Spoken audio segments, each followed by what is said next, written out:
Buenas, a continuación presento un video tutorial como proyecto final del curso Legislación Laboral. Alumno Raúl Baldonado, tutora Edith Burgos. Según mi rol me corresponde el capítulo 1 y 2 de la unidad 1. Aspectos claves del derecho laboral. La legislación colombiana en materia laboral se cimentó en la concepción del Estado Social de Derecho, que indica que el bienestar general prima sobre el bienestar particular.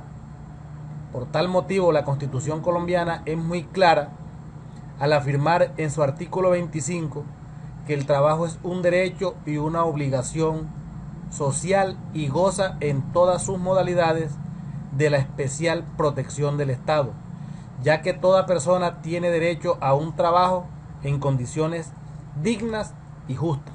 Los aspectos claves del derecho laboral en Colombia son, se diría, de tal manera que en el artículo 53 de la Carta Constituyente, afirmada por el Congreso y expedida en el Estatuto del Trabajo, siguientes principios mínimos fundamentales. ¿Cuáles son?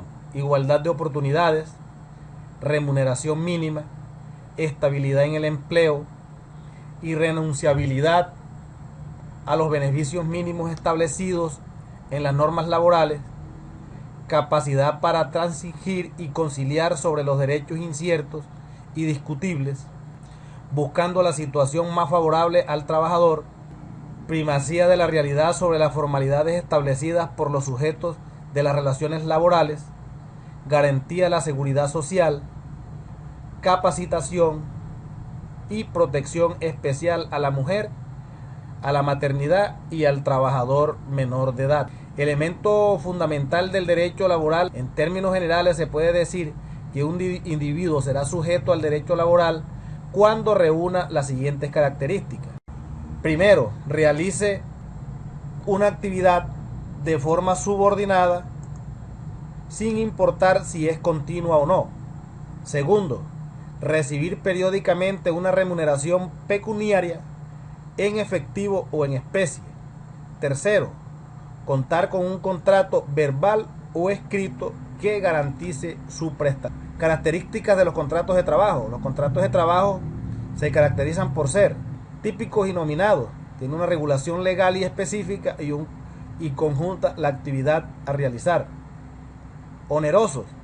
Por la prestación se genera un pago reconocido en dinero o en especie que comúnmente se denomina salario. Bilateral. Requiere de dos personas, un empleado y un empleador, sinalmagnático. Lo que se establezca en el contrato se convierte en ley. De trato sucesivo y complejo. Cada prestación realizada puede ser prorrogable en el tiempo. Tipología de los contratos de trabajo. Contrato oral. El contrato oral o verbal se caracteriza porque de forma oral las partes convienen el tipo de trabajo a realizar. Contrato escrito.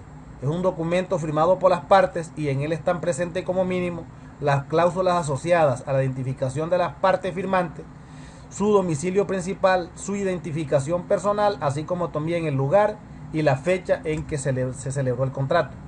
Contrato a término fijo. El contrato a término fijo debe celebrarse por escrito y puede ser por periodos de 3 años, prorrogables indefinidamente.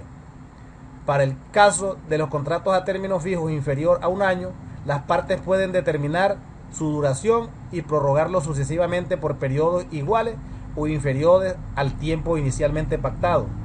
Contrato a término fijo. Este tipo de contrato no tiene una duración determinada por las partes o por la naturaleza del trabajo contratado. Contrato por duración de obra. La duración del contrato está determinada por el tiempo requerido para la ejecución de una obra o una actividad. Este tipo de contrato se ha puesto muy de moda en Colombia, otorgándole a los empleadores la facilidad de terminar el contrato en el momento que lo requieran. El contrato de aprendizaje. El contrato de aprendizaje es una forma especial de vinculación dentro del derecho laboral, sin subordinación y por un plazo no mayor a 2 años. Contratos que obligatoriamente deben hacerse por escrito. Los siguientes contratos laborales, siempre en la medida que sea posible, deben estar por escrito. el contrato en el que se establezca el pago que se realiza a través de salario integral, el contrato que en su interior mencione conceptos asociados a pagos que no se consideran salario. Esta es otra de las cláusulas o de las acciones que toman los empleadores para compensar el sueldo de los empleados.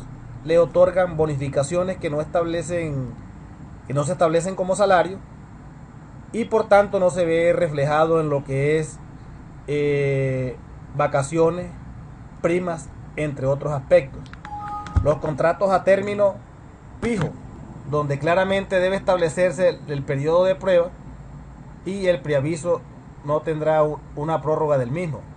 Los contratos celebrados con extranjeros no residentes en el país, el enganche de trabajadores para el exterior, el contrato de aprendizaje.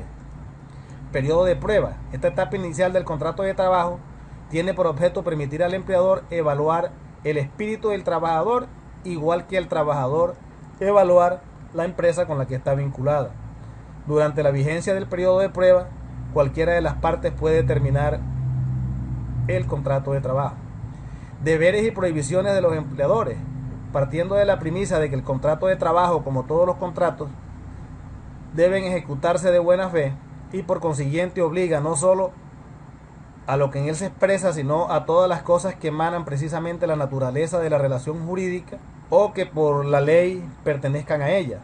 Así puede decirse entonces que a partir de la anterior concepción incumben al empleador obligaciones de protección y de seguridad para los trabajadores, y a los trabajadores obligaciones de obediencia y fidelidad para con el empleador. Entonces aquí podemos ver las obligaciones.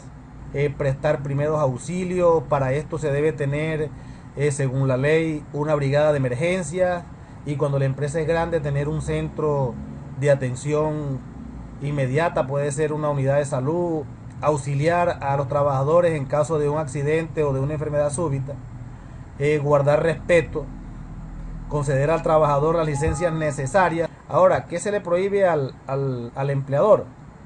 Principalmente se le prohíbe lo siguiente: reducir, retener o compensar suma alguna del monto de los salarios y prestaciones en dinero que corresponde a los trabajadores sin la autorización previa. Y respecto de los salarios, puede hacerse reducciones en casos autorizados por la ley. Quiere decir que solamente si un juez así lo determina, podrán hacerse retenciones. ¿Qué otras obligaciones? Obligar en cualquier forma al trabajador a comprar mercancías que venda la empresa, exigir o aceptar dinero para ser contratado, limitar o presionar de cualquier forma a los trabajadores en ejercicio de su derecho libre de asociación, imponer a los trabajadores obligaciones de carácter religioso o político, hacer o autorizar o tolerar propaganda política en los puestos de trabajo.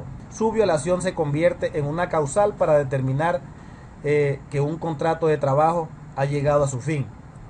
Ahora, también tenemos obligaciones para el trabajador. ¿Cuáles son? El trabajador debe realizar personalmente la labor para la que fue contratada. No comunicar a terceros, salvo autorización de la empresa, informaciones de la misma para cumplir su labor. Guardar la moral. Prestar colaboración en lo posible en los casos de siniestro, que para esto también el empleador, como decíamos anteriormente, debe capacitar a los trabajadores. Ahora, ¿qué se le prohíbe al trabajador? Sustraer materiales de la fábrica. Entonces nos queda totalmente prohibido sustraer cualquier tipo de elemento de la compañía sin previa autorización. Presentarse al trabajo en estado de embriaguez o bajo la influencia de drogas o narcóticos. Llevar armas de fuego al trabajo. Faltar al trabajo si no hay una justa causa. Prohibición de disminuir intencionalmente el ritmo de la ejecución del trabajo. Hacer colectas y rifas es otro de los aspectos que también está prohibido. Prohibiciones al trabajador: coartar la libertad para trabajar o no trabajar, usar los útiles y herramientas suministradas por el empleador de la mejor manera. En caso de estas prohibiciones en materia laboral, su violación será causal de terminación del contrato de trabajo. Ahora pasamos al estudio de caso de la unidad 1. Se pretendía con esa actividad aprender a aplicar la legislación laboral colombiana al momento de liquidar las nóminas de pago de los empleados. Se elaboró la liquidación de la nómina del personal administrativo y operativo de una planta. Para mi caso, según mi rol, me fue asignado el señor Julio Santiesteban, y los resultados en la parte operativa, también dependiendo del rol que desarrollé para esa fecha, tuve que realizar la liquidación de Marcela Gaviria de la parte operativa, la cual vemos acá en la imagen. En el caso de la unidad 2 se plantea una situación con la empresa Winipac. El problema presentado en la compañía Winipac para su operación en Colombia es su gerente no estudió la legislación al momento de instalarse en Colombia. Este desconocimiento de nuestras leyes lo ha llevado a cometer una serie de atropellos contra los trabajadores, desconociéndoles sus derechos laborales y poniendo en riesgo la permanencia de la empresa en Colombia. ¿Por qué digo poner en riesgo la permanencia de la empresa? Porque es obligación de un gerente adaptarse a la legislación del estado o del país donde se instale dicha empresa. Mi sugerencia para el caso fue que el señor Manuel Amateur, quien era el gerente de la empresa, por su condición de extranjero y las políticas que practica, pienso de manera muy firme que no cambiará su posición frente a la legislación colombiana. Por tanto, la propuesta fue cambiar el gerente y contratar un ingeniero industrial egresado de la UNAD con especialidad en salud ocupacional y medio ambiente. Aquí vemos el perfil que propuse para el nuevo gerente. Lo mismo que los pasos para contratar fueron la recepción de hoja de vida, donde se seleccionó el candidato a través de una entrevista y se determina a través del análisis su interés por el puesto y sus conocimientos en la materia.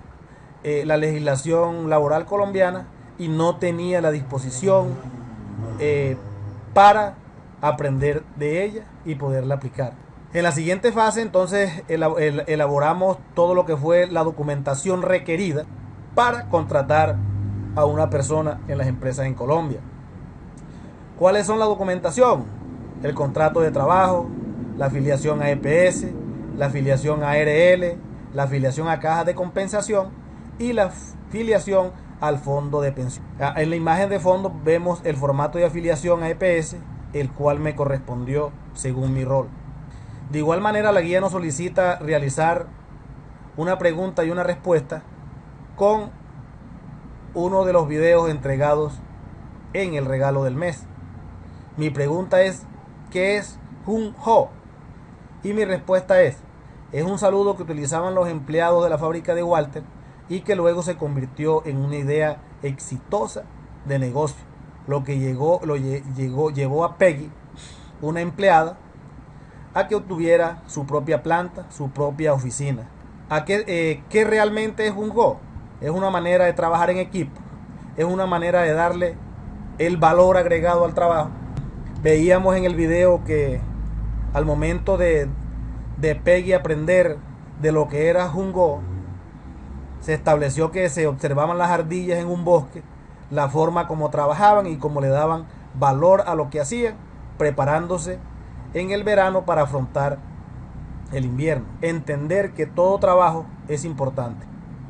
Por otro lado, se nos otorgó también, según el rol, una liquidación la cual deberíamos desarrollar.